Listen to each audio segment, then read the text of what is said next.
And here we are, learning objective 4 in chapter 5. We're going to be learning about a slightly different income structure to the income statement, what we call a multi-step income statement, but there's also a single-step income statement. And so what you've been seeing so far have been very simple versions of single-step income statements, okay? And what they look like, you've seen before. Revenues are listed first, expenses are listed second, and then totaled, and then net income. So this is considered a single step, and this is basically what we have been looking at for, well, since chapter 1, basically. So here is the income statements for REI, Recreational Equipment Incorporated, and it's for 2 years. This column represents the most recent information provided of the 2 columns. They're both dated, but it's the most recent information for the fiscal year ending January the 3rd, 2015. So that's an interesting fiscal year. Right? And then this column here on the right shows the fiscal year ending December 28th, 2013. In this case, there's about a 5 or 6 day difference in these fiscal year ending periods. So the fiscal year that ended here, by the way, January 3rd, 2015, actually started December 29th, 2013, and went 12 months until they stopped at January 3rd, 2015. I don't know why they have the off dates here, but it's okay. It's only a couple of days. The first number represents, and we're going to focus on 2015 numbers, but we will be comparing them to the 2013 numbers. All of these numbers are in thousands, which means you have to add 3 zeros to all of these numbers to get the right number. Okay. So notice how they state revenues, net sales. That's why I told you last class, it was very important for you to understand net sales. So that's the sales revenue minus the sales returns and allowances minus the sales discounts. That's the sales, net sales. So that's important. So in this case, it looks like 2,217,000, but when you realize that you have to add 3 zeros to the number, it's actually 2,217 million dollars in sales. That's better than their previous fiscal year, where they only had a little over 2 billion in sales. So this company had almost about a 10% increase in sales revenue. And for a retailer, that's very good. That's very good. Okay. Notice all your expenses are listed next. And again, that new expense that we learned about in this chapter, we talked about it in chapter 1 briefly, but cost of goods sold, as you see, is the largest expense that retail firms, merchandising companies have. The cost of purchasing those goods is their biggest expense. Look at payroll. It's a very small second place finisher here. Okay. And so, and this is true across the board for merchandising companies. The cost of goods sold is their largest expense.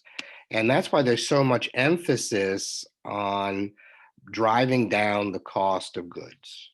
And this is where US companies for many, many years now, it's been at least 30 years or more, have had a very good relationship with manufacturers in China, because they are producing goods at relatively low prices. And that's the biggest expense that these retailers have. Walmart is the #1 importer from China. Walmart imports more goods from China than any other retailer. And so, so you have to sort of understand in this case that it's very important, because it's the largest expense, to keep that expense low. And the way they do it is mostly to rely on foreign manufacturers to to create those products at a lower price than they would be here in the United States. So this trend shows no sign of stopping. And even with the pandemic, we might see some more specific goods manufactured in the United States regarding around more or less healthcare and maybe a few military related things. But it's not going to stop the fact that most of our electronics, most of our clothes and shoes, most of our other things are going to be made in China and other countries like that. Because this is their biggest expense and they want to keep that down. Payroll expenses are very low, comparatively speaking, but they are the largest of all the other expenses that are listed here. Obviously, payroll is the largest. In a service company, it would be the largest, because in a service business, you're paying people to do work, right? So whether it's a hospital or a college or whatnot, people are doing the work. It's the largest expense for service-related businesses. It's the second largest expense for retail and merchandising companies. And they do their very best to keep this under control, which is why if you ever did apply for a retail job, or maybe you'd have worked in one, it's more or less a minimum wage job. And that's almost true across the board, because again, they're trying to keep their expenses down. Payroll is an expense. They know they're going to be spending a lot of money on the inventory and the cost of goods. So they want to keep these expenses under tight control. Okay. So here you see for REI, they had 2.2 billion in revenue. When you total up all of the expenses, they had 2.1 billion in expenses. And so they did provide a profit for their stockholders here. It looks just like 44,000 until again, you realize all these numbers, you got to add 3 zeros to. So it's a $44 million profit to boast on that. But that's a small percentage of their sales when you think about it, right? This is how much, again, this is how much they're selling to customers. This represents all the money they collected from customers. And this is what's left over for a profit. Okay, when the end of the year and everything is paid. Okay. So retail tends to work on relatively lower margins than a lot of people think. Walmart, I think their margin is around 3%. So basically, for every dollar that the customer gives Walmart at the end of their year, they're only keeping about 3 cents of that as profit. Of course, they sell a lot of dollars worth of stuff, half a trillion, in fact. So that's a lot of pennies to add up at the bottom. But nonetheless, it just goes to show you how tight it is in the retail market and why you have a lot of retailers closing or filing for bankruptcy. Is there's such a small amount of margin of error that if their sales are off by a small proportion, it's going to cut into their profit, and it might just eat it totally. Now that's better. Their profit for the fiscal year ending in January of 2015 is much better than the previous 12-month period because they only had an 18.8, so almost a $19 million profit on $2 billion of sales. They had $2.2 billion of sales, but came up with a $44 million profit. That's more than double the profit from the previous year on a little bit more than 10%, or around a 10% increase. So this is a more profitable company, and this is what we consider a single step income statement. What it doesn't tell you is it really doesn't tell you what its gross profit is. And that was one of the things we learned last class, right? Sales revenue minus cost of goods sold is the gross profit. It doesn't tell you that at all. And so the single step income statement is good. It is what you've been used to. But the multi-step income statement, which is coming up next, here kind of tells us a little bit more information. And there are 3 very important pieces of information that we're going to learn about One is the multi-step income statement actually gives us the gross profit. It actually tells us net sales minus the cost of goods sold. So it actually gives us that number, which you'd have to calculate on the single step statement. The multi-step income statement separates the profit from the actual operation of the company from the profits the company might have from doing other things. So for example, Walmart sells goods. That's their primary operation, right? But if you walk into the Walmart in Fishkill, or I think there's one up in Kingston or whatnot, if you walk into those stores, the things that's going to strike you is there's a McDonald's in the Walmart, right? There's a bank in the Walmart. There's a hair salon in the Walmart. Um, so clearly, Walmart does not own McDonald's, and Walmart does not own a bank. So those companies are basically renting space from Walmart to be there. Well, that rent is other income, but it's not from selling goods. It's not from selling goods, which is what Walmart exists to do. Okay.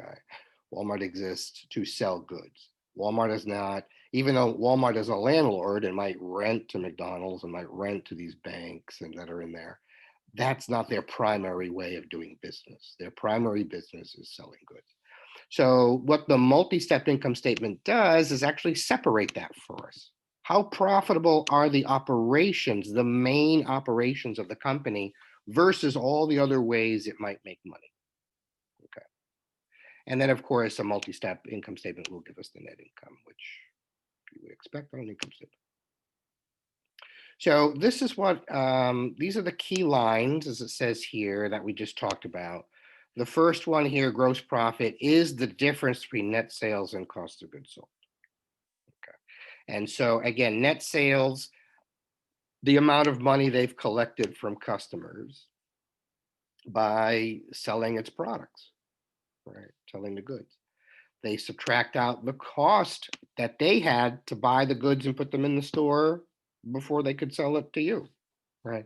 So the gross profit is the margin, the difference between the prices that we paid for the goods minus the prices the company had to pay to buy the goods before they sold it to us. So there is an important piece of information. Then, as you see, all the operating expenses are subtracted out to provide what we call the profit, or the profit from the operating of the business. So this is the income from, remember the word income is synonymous with profit, is synonymous with earnings, right? Remember, we can never forget the interchangeable terms. So this is the actual profit from running the business, which for REI is selling products. They're selling their sports and outdoor products in their stores.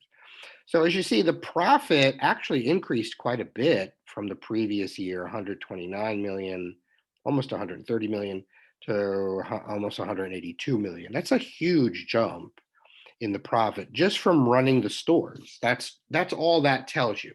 The income from operation is simply just the profit just for run the stores to sell the goods and services. Okay. So that's important to know. But as I told you earlier, these larger companies have lots of other things that they're doing. Like I said, Walmart is also a landlord. They also rent space in their stores to, banks, to fast food companies, whether it's McDonald's, Subway, Starbucks, whatever. They basically are also a landlord, but that's not what they're known for. You don't think about, when you think about Walmart, you don't think, oh yeah, they're a landlord. No, you think they sell all types of products, but they have all these other businesses. They also make money on notes receivable. So they are making profits, small amounts of profits in other ways. And in a multi-step income statement, they differentiate between selling of the goods and any other, notice this is the other category, any other ways they have revenue and expenses that are not related to the main business. So here for REI, it looks like they don't have any other revenue because that's a zero, but they do have these other expenses. They have what we call patronage refunds. So this is money that's taken out of the profit of operating and provided for these other expenses, leaving their profit before their taxes. If a corporation is profitable, they have to pay a tax. The income tax is expensed after they calculate it. And then what's left is your net income or your net profit. Again, this is looking at two separate fiscal years. The one that ended, again, this is ending January the 3rd, 2015. The one that ended December 28th, 2013. They're actually back-to-back fiscal years, although you can't tell that way from looking at the dates. Most of the time, the dates would be the same. But in this case, they had some type of a 6-day shift for whatever reason. Okay, again, calculating net sales is important. As I told you, it's the sales revenue minus the sales returns and allowances minus the sales discounts. That's your net sales. That's very important. Taking away your cost of goods sold is what they paid for the product. That gives them a gross profit. So the gross profit is an important aspect here of the multi-step income statement and in retailing, period. They want to have as high a gross profit margin as they can, a higher gross profit, because they have to pay all these other expenses from that before they can keep any of it as a net profit. Again, lots of operating expenses that companies have. This particular income statement is for PW Audio. You see all of the different expenses that PW Audio has. And again, this is your labor costs here. When you compare that to the cost of goods sold, it's much smaller. And that's going to be true across every merchandising company. Looks like they actually had a nice little profit, $30,000 profit from operating their core business. But again, they have other activity that's going on. They had interest revenue. They had a gain on a sale of an asset. They have to report that on their income statement. They had other expenses, interest expense, and they had a loss from vandalism that they could write off. So this other category has absolutely nothing to do with selling goods, but it does affect the company, good or bad. More revenue than expenses on this other category, sometimes more expenses than revenue in the other category. So they have to declare that. They have to report that because it's important. It affects their profitability. This company had a profit. They took away their income tax to show their net income. And so this is important. You need to know how to read a multi-step income statement. It's a very, very important part it's a financial statement that's just important to know how to read. So this is something that will be emphasized, is understanding that. Okay. We don't have to worry so much about comprehensive income statement at this point. But there is something called a comprehensive income statement, where let's just focus on the multi-step and single step and multi-step. And I think that's sort of important. So the do it exercise here is to, put together a multi-step income statement here. I'm just going to have you, again, do a little bit of this. It's not going to be sort of an emphasis here. You've already done plenty of income statements. But the important thing is to know how it changes for a merchandising company. And here we have the Art Center Corporation. It's a merchandising, a retail store. And so when you prepare a multi-step income statement, again, you're doing it in that same thing. So sales revenue minus any sales returns allowances, which you don't see, minus any sales discounts, which you do see. Right? That gives you your gross profit. I'm sorry, that gives you your net sales. Net sales subtracting out your cost of goods sold gives you your gross profit. Then you have all these other things to subtract. Notice that the tax rate, this company, if it has a profit, 25% of that profit is going to be part of the income tax expense. Okay. And so here, what we have here is net sales are calculated here. We subtract cost of goods sold to get a gross profit. We take away all those operating expenses to get our profit from operating the business. We add the other revenue, subtract out the other expenses. That gives us our profit before tax. We put our tax in, 25% tax rate in this case, and we have a profit at the end of the day. Okay. So it's extremely important to read more than it is for you guys to sit and do these things. Okay. All right, learning objective 5 is basically looking at how a retail firm will basically keep track of their inventory. Periodic system is simply a physical count, literally physically counting the inventory. And this is how they determine both their cost of goods sold, which is an expense, and their ending inventory.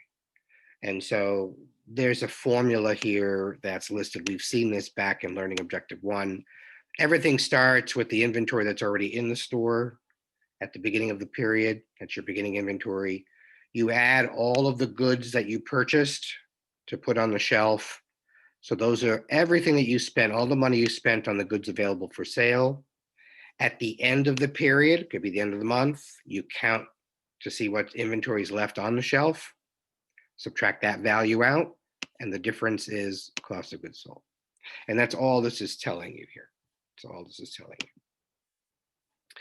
This is what it would look like in a form. Again, you would have to produce to actually get your cost of goods sold calculated in the periodic way. Again, you would start with what is in your store at the beginning of the period. Again, this company uses a calendar year. So when they counted their inventory at the end of last year, which would be December 31st, 2016, and now it's January 1st, 2017, they had $36,000 of inventory in the store.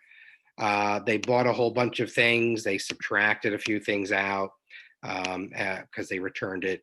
So they actually added another $307,800 to their inventory. But wait, we have to add the freight in, right? Because if we're buying freight, it adds to the cost of our inventory. So the cost of all of that inventory is actually these two numbers added together. Okay. The net purchases plus the freight. So then we add the beginning inventory to the inventory that we just bought, and that gives us our total goods available for sale. And then at the end of the year, we count what's left in the store. In this case, $40,000 is still left in the store. So of this $56,000 of inventory, $40,000 of it is still there. You still own it. So the difference, basically, you assume you've sold, and that's why it's a cost of goods sold.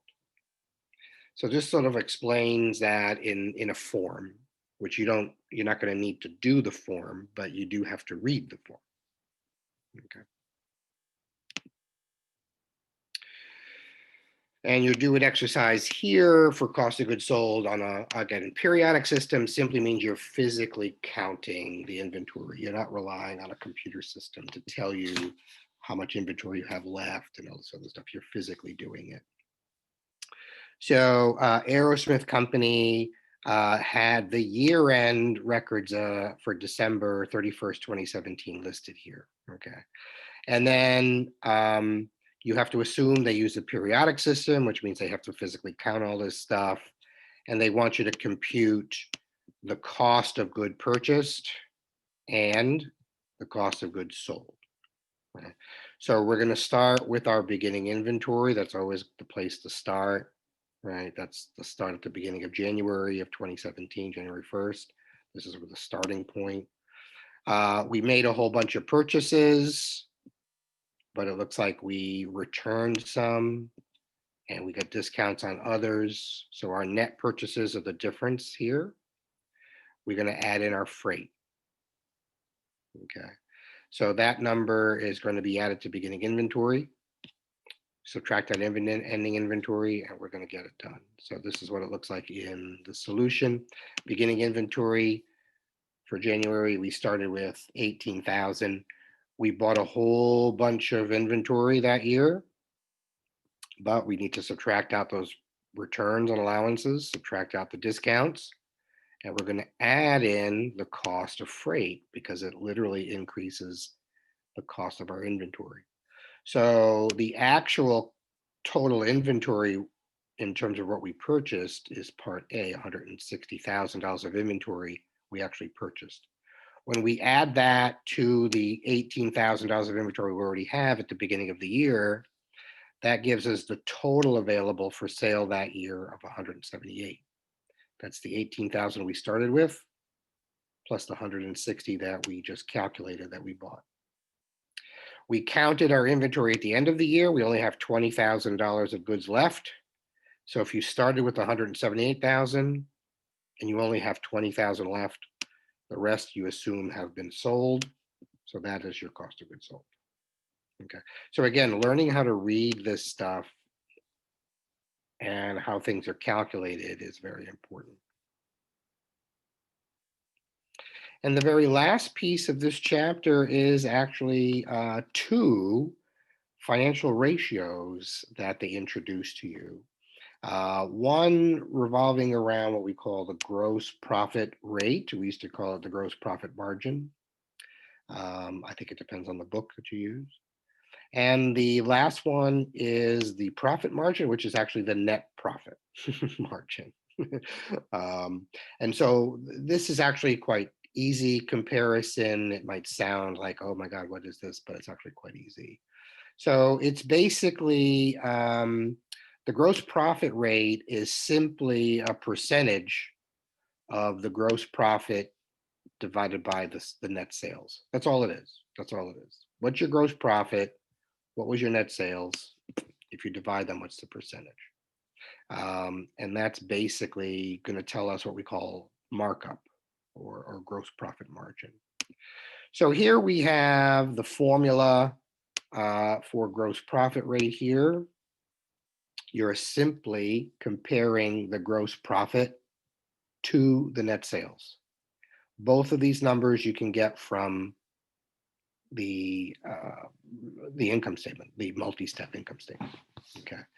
And as you see here for REI in 2014, we're going to look at that first. The gross profit was 960,129. Actually, it's million, but because it's in thousands. The net sales, that top number, was 2,217,131. Right. So that means that their gross profit rate is 43%, which means that after we paid, when the customer gave us all this money, and after we paid for the goods that we bought to sell to them, our margin was 43% of a dollar. So if you look at it on a dollar for dollar basis, for every dollar REI got in net sales, they paid literally 57 cents of that dollar for the cost of goods sold. And they had about 43 cents of that dollar left in gross profits. Again, this 43 cents has to pay for all the other expenses. And then hopefully there's a profit left over. Compared to 2013, they're basically running about the same. Okay, it's about 43% gross profit margin, which is good, which is really good. If you look at one of its bigger competitors, Dick's Sporting Goods, for the same year, their gross profit rate was only 31%, which means that for every dollar that Dick's Sporting Goods collected in sales revenue, right, they were paying out roughly almost 69 cents of that dollar to cover the cost of goods sold, leaving 31% of that dollar, or 31 cents of every dollar, for their gross profit margin. Well, the industry is, again, all of these sporting goods, outdoor goods types of retailers. Their gross profit margin is only 34%. And so certainly REI has a much higher gross profit rate than the industry, which is all of these retailers in this business. And they certainly have a higher profit margin than gross profit margin than Dick's. Dick's is a little bit behind, so it's almost on par, but it's a little bit behind what the industry is doing. And again, the industry, you're going to think of all the other sporting goods places and outdoor, so Cabela's and Modell's and, things like that. So that's the industry. Okay. The very last thing that this chapter talks about is something called the profit margin. And the profit margin is basically the net income compared to the sales. That's the ratio here. We're taking the actual net income, the actual profit at the very end of that statement, and comparing it to the number on the very top, the net sales. That's all we're doing here. And that's interesting to look at, because people are really surprised at how little is left, okay, in retail. So again, the profit margin is really the net profit margin. We're only comparing two numbers: the net income, which is the net profit, divided by the net sales. That's the only two things we're comparing here. Okay. And lo and behold, look at REI for 2014. As you know, their profit for 2014 was $44,118 on sales of literally $2,217,131. That's only a 2% net profit margin. That meant for every dollar they collected from the customer in sales, after they paid for all of their expenses, they were left with 2% of that dollar, or 2 cents of that dollar, as a profit. That's it. That's much better than 2013, when they had about a little less than a penny per dollar for their profit after everything was said and done. But as you see, Dick's is doing quite well in terms of net profit or profit margin, right? Because when you look at this particular percentage, a little over 5%, that means that Dick's Sporting Goods is keeping roughly 5 cents out of every sales dollar as a profit for them. So they're actually using about 95 cents of every dollar to pay all the expenses that they have. And the leftover piece of that dollar is the profit, which looks like it's about 5% of every dollar, which is 5 cents of every dollar. Okay. That's in line with the industry, a little bit better than the industry here. Okay, so it's very important to understand this is financial analysis. This is just basically financial ratios. This is a big part of what some accountants do. It's certainly something you need to know if you study finance. These are very important numbers. Matter of fact, you'll hear about these all the time if you watch Shark Tank. If you watch Shark Tank, any episode, after they present their stuff, one of the very first questions they're going to have that the sharks always tell them is, what's your margin? What's your gross margin? What's your net margin? This is what they're talking about. This is what they're talking about. How profitable is the product that you are selling? And they look at it from both a gross margin and a net profit margin. So next time you watch Shark Tank, listen for that. Listen for that. I know several of you probably watch it or have watched it in the past. But you're going to hear these terms thrown out all the time, because obviously things need to be profitable. Need to be profitable. You need a high gross profit margin, and you need as much of a higher net profit margin as possible. Because in retail and in merchandising, it's what sells really good some some days, some years, doesn't always sell good in the future. And so, in a lot of cases, products are temporary. You might have a very hot product that hits the market and is highly profitable, but there's going to be something better coming up, and so it might be a very short-lived type of thing. And I think that's why you have all these companies that always update their products, because they know that people want the newest things in their product line. And what are we on an Apple? We're on iPhone 12 or something already now. I mean, it's so this is just to say it's different from the first 11 versions of the phone. And so, basically, because people like to have the newest. So each product sort of has a little bit of a life, and that's it. And they want to maximize the margins.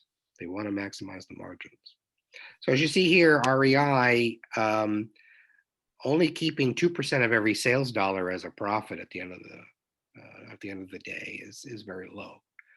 Dix is doing a really, really great job at keeping those costs under control. Okay. I have a quick question. Yeah, go ahead. And so is that number directly related to the price that they're represented at in the stock market? Well, it's related, of course, the profitability of the company is going to be reflected in the stock price, yes. And so the analyst will look at net profit margins, particularly for retailers. I mean, this doesn't apply to well, you can do it to a service industry as well.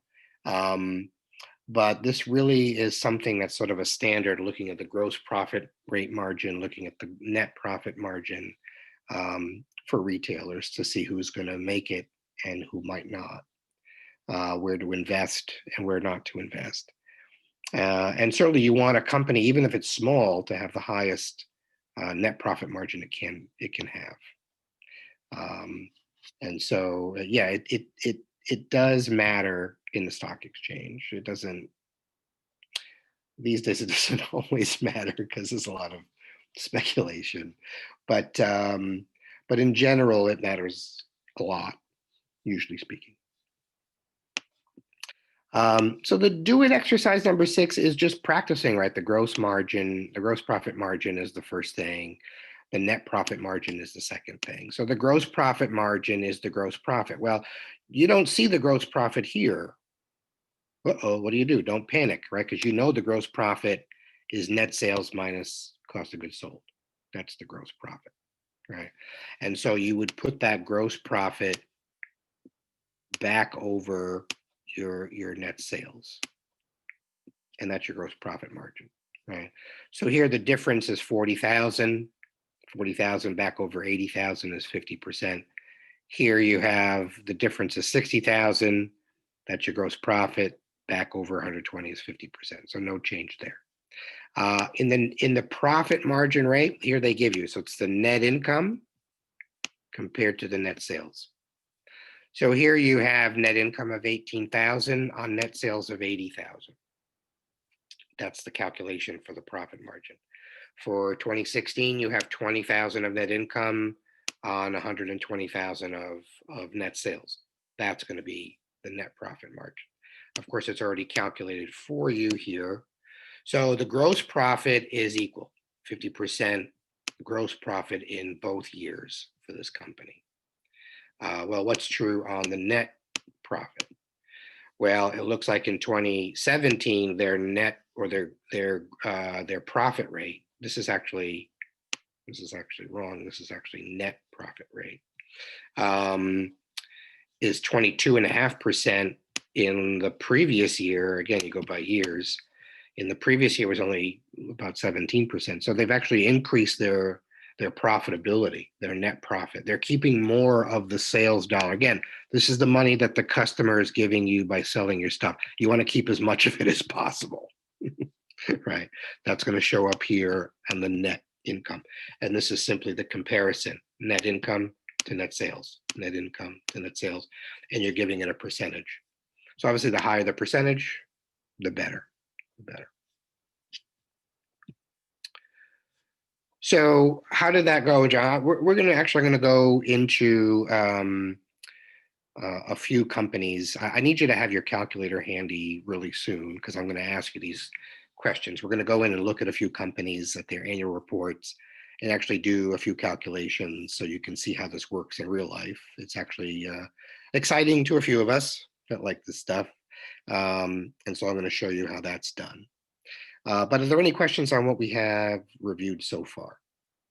So again, you need to know the difference, how to read the multi-step income statement, know the gross profit margin, or the gross profit. The income from operations is the profit from operating the main business. They have that other category, right? Because like I said, you've probably been to the Walmart. You probably have seen that when as soon as you walk into a Walmart, there's a McDonald's. Well, the one in Fishkill here, there's a McDonald's right there, right? There's a hair salon on the other side. Yeah, they don't own that. They're renting that space. Um, so they make money from that, but that's not part of really the main purpose of Walmart. Walmart is not meant to be a landlord. They are meant to be a retailer. So the multi-steps income statement separates that stuff out. So we can see how the main business is doing from the other stuff that it's doing. So we can really tell how profitable the business is and how well it's really doing. Fascinating. Fascinating. Brandon Morell, I've never seen you actually up. Usually you're just lying down. It's very interesting. Good to see you up and about. Very good. Okay, so if there's no questions, I'm going to go ahead and show you a few other things. Okay, I need you to have your calculators ready. Okay.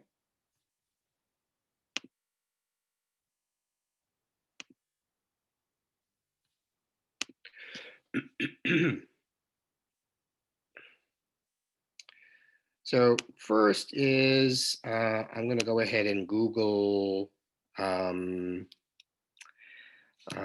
Walmart annual report from this past year.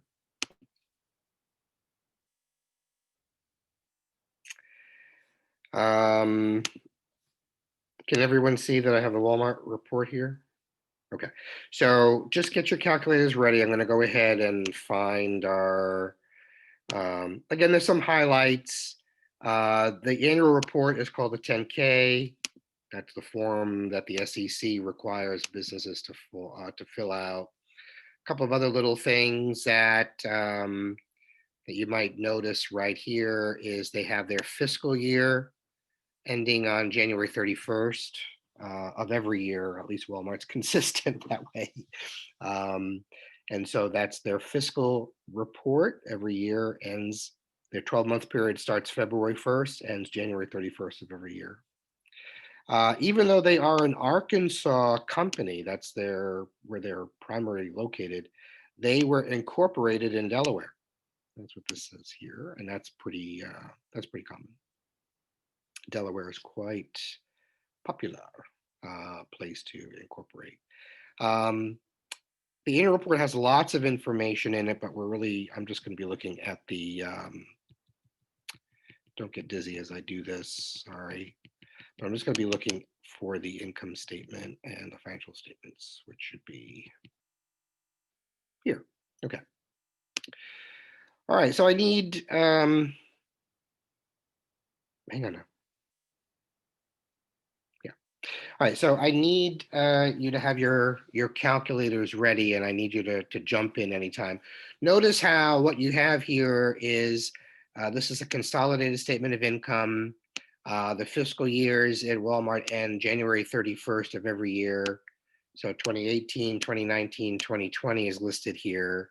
Notice how in this case, they actually have net sales, right? So that's sales revenue minus returns and allowances minus discounts.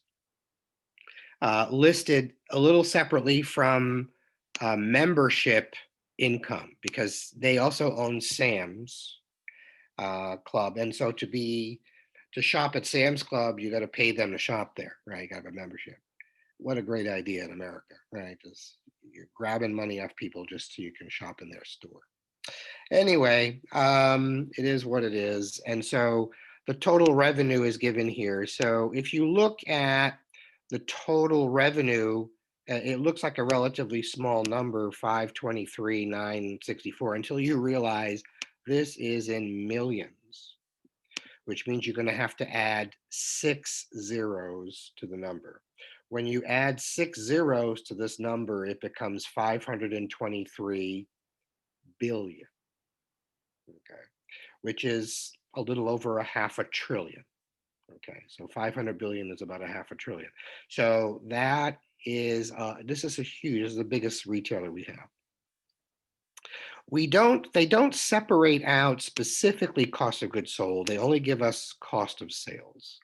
And you'd have to read the report to know exactly what this means. But if you took a look at its revenue, and its cost of sales, what would be the difference between these two numbers? Because that would be that's an estimate of their gross profit. And that's why I need you to have your calculators handy. Anybody? 125,321,000,000. Okay, that sounds good. Actually, I did it wrong myself. I missed a number when I was typing here.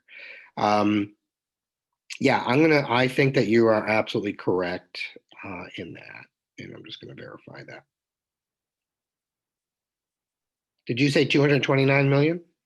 I said 125 million. Okay. So I am going to clear mine. Sorry. 164. 125,321,000,000. Yes, yes. Okay, great.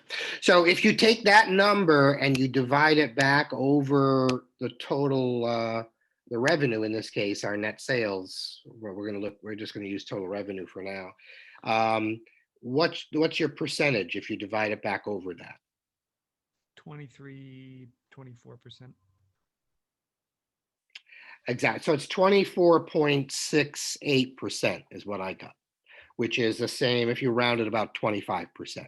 So that's basically that 25% is the gross profit margin for Walmart, which means for every dollar they're collecting, 75 cents of it is going to the cost of sales. And 25 cents is left over to cover the rest and give them a profit. The operating income is the income from operations, the profit from operating. As you see, Walmart's is profitable by around $20 million. Then when you take away all this other stuff that they have interest, they have other, they have a loss, they have other gains, etc. They have income tax provisions. They have what they consider consolidated net income. 14,881 is actually 14,881,000. That's their net income on their revenue, which would give you your net profit margin. So if you go ahead and calculate the net profit margin, let me know what you think it is. I will confirm.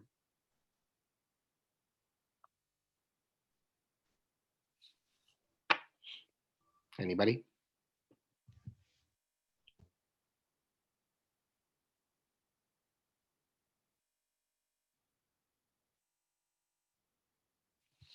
So again, the net profit margin or the profit margin is the net income, which we're going to use this number here, 14,881, divided by the net sales, but we're going to use total revenue here.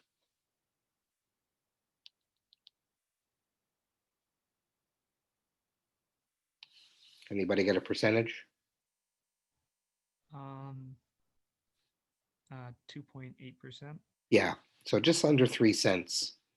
So for the year ending in January 31st, 2020, Walmart basically had a net profit margin of less than 3 cents on every dollar was their profit, 2.8% specifically. Now you compare that to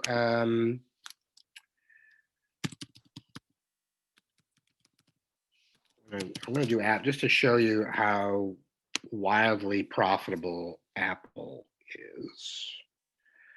Why don't they just have it?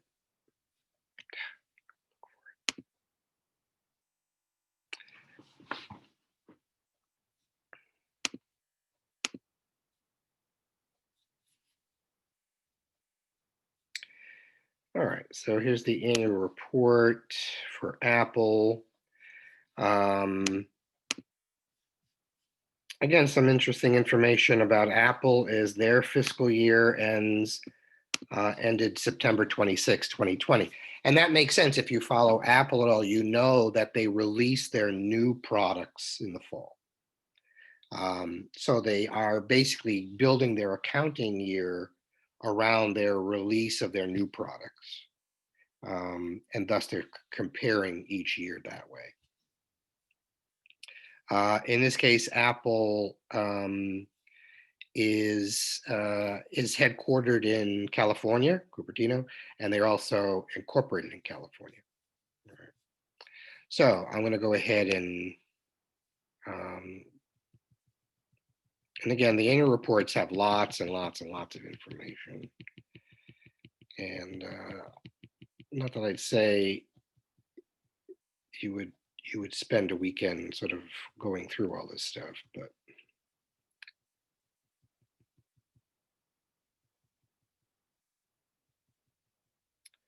did I just pass it by mistake? I think I did.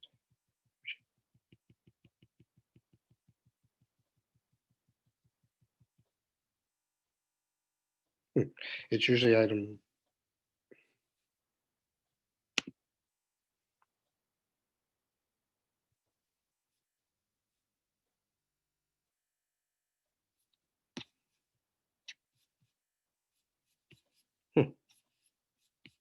Okay, here we go.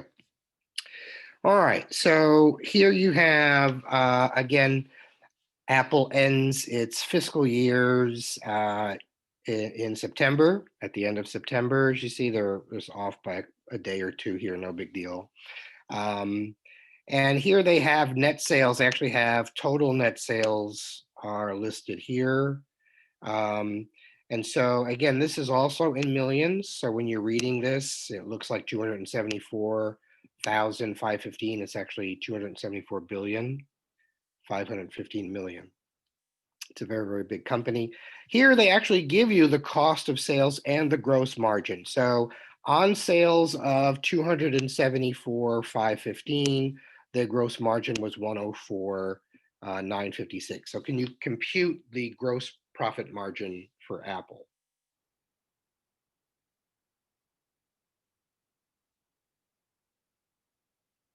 And as soon as someone knows, let me know.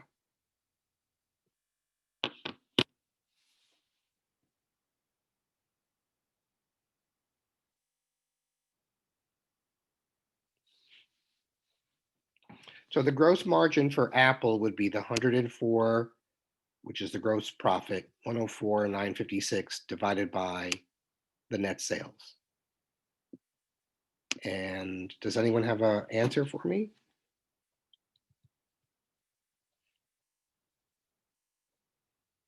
I got 38%.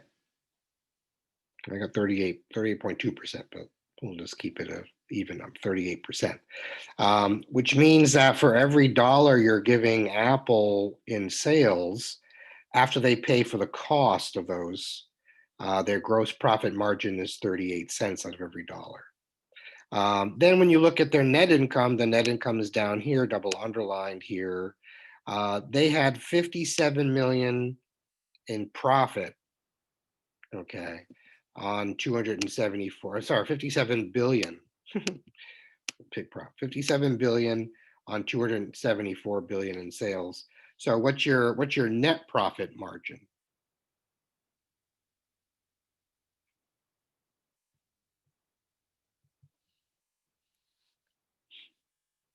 So your net profit margin would be your net profit, 57,411, divided by your net sales, 274,550.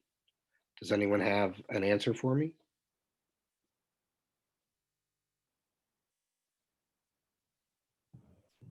21%. Yeah, 21%. I got 20%. I got 21, 20.9 or 21 rounded, 21%. That means, right, for every dollar that Apple is collecting from the customer, at the end of all, after they pay all their expenses, they're still keeping about 21 cents profit. Okay. That's a remarkable figure. This is a remarkable figure. You're not going to see a lot of companies with that type of a profit margin, but it is in essence what we have with Apple.